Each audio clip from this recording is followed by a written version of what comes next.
የጦርነቱ መነሻ ምንድነው? ሁለተኛው የጦርነቱ ግብ ምንድነው? ኋላ ከተነሳ በኋላ ሶስተኛ እንደገና ደግሞ አሁን ያለው ፖለቲካዊ ሁኔታ ምን ይመስላል? ስለ ጦርነቱ ህወሓት በኢትዮጵያ ህዝብ ተጠልቶ በአመጽ ተገፍቶ መልሶ ኃይል አደራጅቶ የፌዴራል መንግስቱን ገልብጦ ያንን ያጣውን ስልጣን በኃይል መቆጣጠር ነው። ይሄ ነው አንዱ የጦርነቱ መነሻ። ይሄ ተሳክቷል ብለን ካየነው ይሄ ፍላጎት ተቀልብሷል ወይ?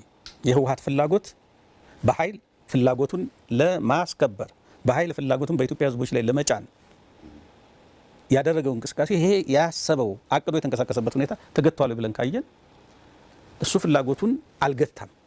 በኃይል ተገቶ ሊሆን ይችላል። ነገር ግን የጦርነት ህልሙን አልተወም። ስለዚህ ግቡ ፍላጎቱ አለ፣ ግቡ አልተሳካም ማለት ነው። በሁለተኛ ደረጃ ከመንግስት ፍላጎት አኳያ እንውሰድ። የዚህ ጦርነት ግብ ምንድን ነው? ህወሓት ዳግም ለኢትዮጵያ መንግስት ለኢትዮጵያ እንደ ሀገር ስጋት በማይሆንበት ደረጃ ማድረስ ነው። አሁንም ስጋት ነው ህወሓት።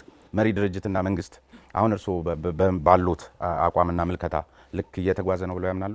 እንደው ሲገመግሙት ሲያዩት እንግዲህ ተስፋዬ በየጊዜው እየተሻሻለ ይሄዳል ወይስ አይደለም የሚለው ላይ ነው። በመጀመሪያ ወደ ተስፋው ከመሄዳችን በፊት አሁን ባለው ተጨባጭ ሁኔታ የአመራር ምደባን የተመለከተው ጉዳይ በዚህ ሀገር ላይ በመርህ በእውቀት በሜሪት ለህዝብ ካለ ፍቅር የአገልጋይነት ስሜት የመነጨ ነው ብለው ያስባሉ?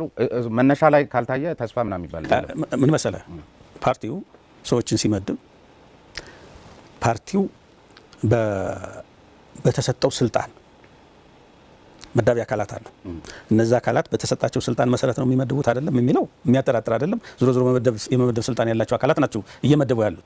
በየደረጃው የሚመደቡት አመራር ብቃት አላቸው የላቸውም የሚለውን በተለይ ደግሞ አሁን ቅርብ ጊዜ ከምርጫ በኋላ የህብረተሰቡን ጥያቄ እመልሳለሁ ብሎ ቃል ገብቷል። ገዢው ፓርቲ ቃል ገብቶ የተመረጠ ከመሆኑ ጋር ተያይዞ ይህን የህብረተሰቡን ጥያቄ ፍላጎት ለማሳካት ያስችሉኛል ያላቸውን ሰዎች በየደረጃው መድበዋል።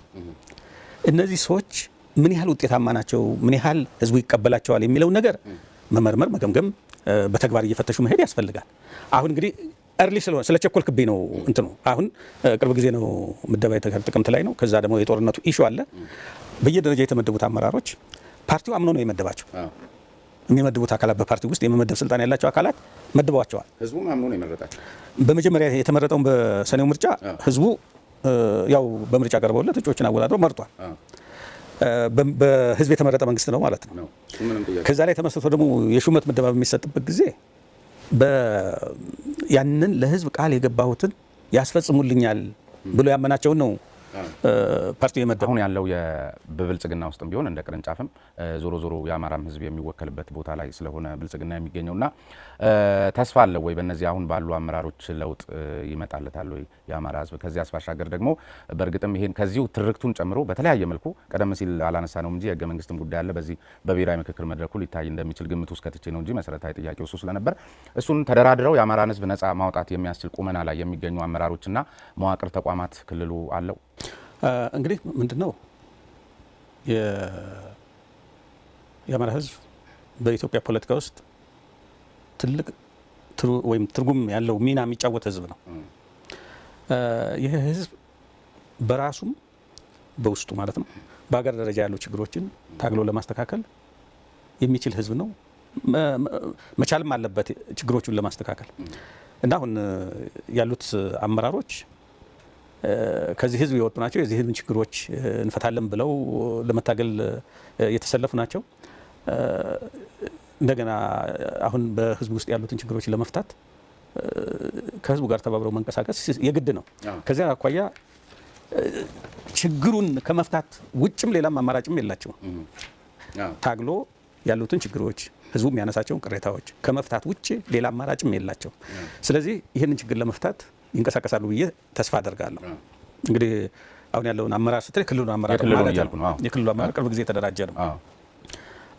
ይሄ አመራር የተደራጀበት ጊዜ ደግሞ ያው አስቸጋሪ ወቅት ነው። አመራሩ እንደተደራጀ በህዝቡ ላይ የተቃጣውን ጥቃት ጦርነት ለመመከት ህዝቡን ሞቢላይዝ ለማድረግ ሰፊ እንቅስቃሴ ያደረገ አመራር ነው። አሁን ደግሞ በአንድ በኩል ጦርነቱን በሌላ በኩል ደግሞ የክልሉን ውስጣዊ ሰላምና መረጋጋትን ለማምጣት እንዲሁም ልማትን ለማምጣት መንቀሳቀስ ይጠበቅበታል።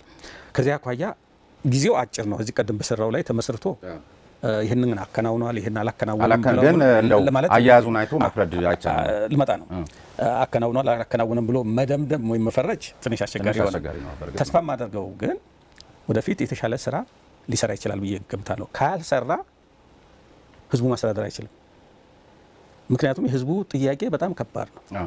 እኔ አንድ ነገር እስቲ ላስታውሶት አንድ ነገር ላይ አንብቤ ነው አሁን የዚህ አዲሱ የክልል አመራር ሲመጣ የመልካም ምኞት እንደ መግለጫ አይነት ነገር መልእክት አስተላልፈው ነበርና እዚህ መልእክቶት ላይ የህዝባችንን በራስ መተማመን ስሜት በማጎልበት አንገቱን ቀና አድርጎ በሰላም ሰርቶ የሚኖርበትና በማንነቱ ተከብሮ በአገሩ ጉዳይ በንቃት የሚሳተፍበት የተመቸ ሁኔታ እንዲፈጥሩ አይነት ነገር ከዚያ በኋላ አሁን ቀደም ሲል የጠቀሱትን ፈተና ውስጥም እንኳን ሆኖ ቢሆን ይህን ችግር ለማለፍ ይህን ፈተና ለማለፍ በራሳችሁና በህዝባችሁ ተማመኑ፣ ከሁሉም በላይ ህዝባችሁን አለቃ አድርጉ፣ ጎንበስ ቀና ብላችሁ ለእርሱ ታዘዙ፣ ይህ ፈተናውን ሁሉ በአሸናፊነት እንድትወጡ የማይነጥፍ ጉልበታችሁ ምንጭ ይሆናል የሚል ነገር መልእክት አስተላልፈው ነበርና ምን ያህል ህዝቡን እንደሚያውቁት እንደተረዱት ለረጅም ጊዜ ሲያገለግሉ ስለነበር ምናልባትም ደግሞ ሁሉም አዳዲስ አይደሉም ስብጥሩ የቀድሞቹም ስላሉ ማለት ነውና መልእክቱ ወደ መሬት ወርዷል ብሎ ለመደምደም ትንሽ አስቸጋሪ ስለመሰለኝና እርሱ ባሰሙት ድምጽ ትክክልና እኩል ለኩል እንደሱ አይነት ነገር አይታይም የሚል ትችት በጣም እንግዲህ ያ መልእክት ምንድነው? አንደኛ ያለንበትን ወቅት የጦርነት ወቅት ነው። ብዙ ምስቅልቅል ያለ ነገር ያለበት ወቅት ነው። ያንን ነው የገለጽኩት። እውነት ነው ማለት ነው። ያ ተጨባጭ ሁኔታውን ነው የገለጽኩት። በሁለተኛ ደረጃ የገለጽኩት ምንድነው? በዚህ ምስቅልቅል ሁኔታ ይሄ ህዝብ የሚፈልገውን ታሳኩ ዘንድ ብዬ ያስቀመጥኳቸው ነገሮች አሉ። ተስፋ ነው።